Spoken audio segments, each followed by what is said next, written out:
The cerebral cortex can be divided into 4 sections, which are known as lobes. I will explain each lobes and their functions. First, the frontal lobe. Functions of the frontal lobe are reasoning, planning, speech, movement, emotions, and problem solving. In this area of the brain, it receives information from various lobes in the brain and utilizes this information to carry out body movements.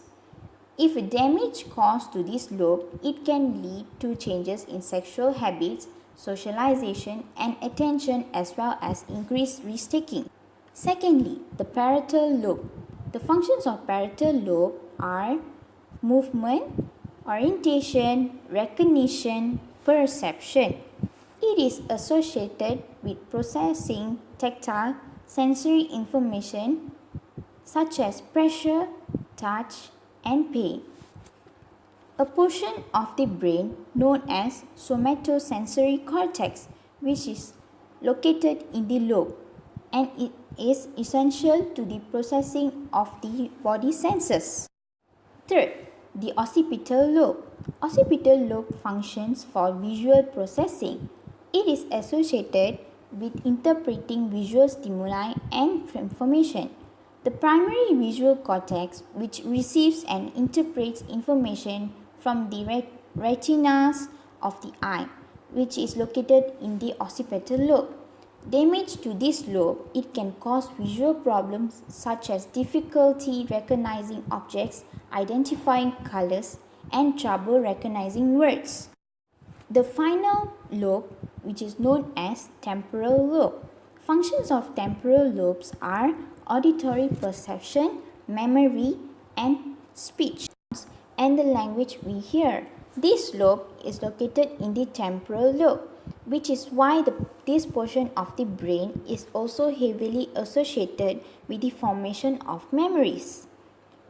If a damage causes to this lobe, it can lead to problems with memory, speech perception, and also language skills. Furthermore, I will explain about the corpus callosum. The brain is composed of cerebral hemisphere on the right and the other one on the left, which is joined by the corpus callosum. It is a network of more than 200 million fibers. Corpus callosum enables communication between the hemispheres. It is the largest white matter structure in the human brain, which is consisting of 200 to 250 million axonal projections. What is corpus callosum? Corpus callosum, it is responsible for transmitting neural messages between both the right and left hemispheres. It consists about 200 million axons that interconnect the two hemispheres. Corpus callosum are responsible for allowing the two hemispheres to communicate with each other and share information among the other parts of lobes in the human brain. Without this system of connections, the brain would operate differently and independently. In the above picture, it shows the brain image. The left hemisphere controls the right side of the body and the right hemisphere controls the left side of the body. Each hemisphere controls movements in and receives sensory input from the opposite side of the body. It has many nerve fibers from these two hemispheres cross each other as they descend through the brain stem. This is referred to as contralateral brain function. In the early 19th century, Franz Joseph Gall proposed the theory of localization. What is localization? Localization is the idea of human cognitive abilities and behaviors are stored in specific parts of our brain. Franz Joseph Gall is the father of what he had become to be the scientific class of phrenology. He originated a pseudo-scientific theory known as phrenology.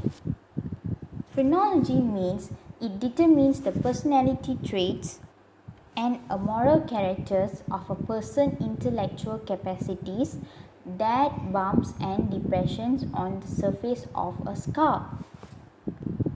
Along the principle of Gauss' phrenology, his fellow collaborator and dedicated pupil, named by John Spurzheim, he spent his field studying the human skull to solidify the link between the human brain and one's character or humor.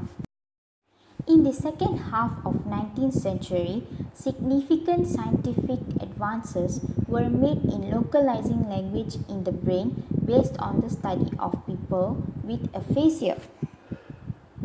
As I include the Broca's area and Wernicke's areas image, I will explain it further to understand the theory better.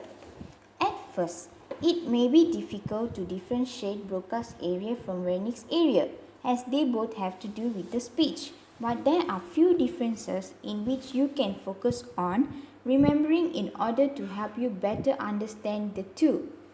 Now, let's begin with the Broca's area. In the 1860s, the French surgeon Paul Broca proposed the Broca's area. It is located in the frontal lobe. Broca's area is the motor speech area, and it helps in movements required to produce speech. When there is an issue in this area, a patient can understand the speech of others but can't produce any speech by himself or herself. This is called as Broca's aphasia. A decade later, Karl Wernicke, a German neurologist, described the Wernicke's area, which is located in the parietal and temporal lobe.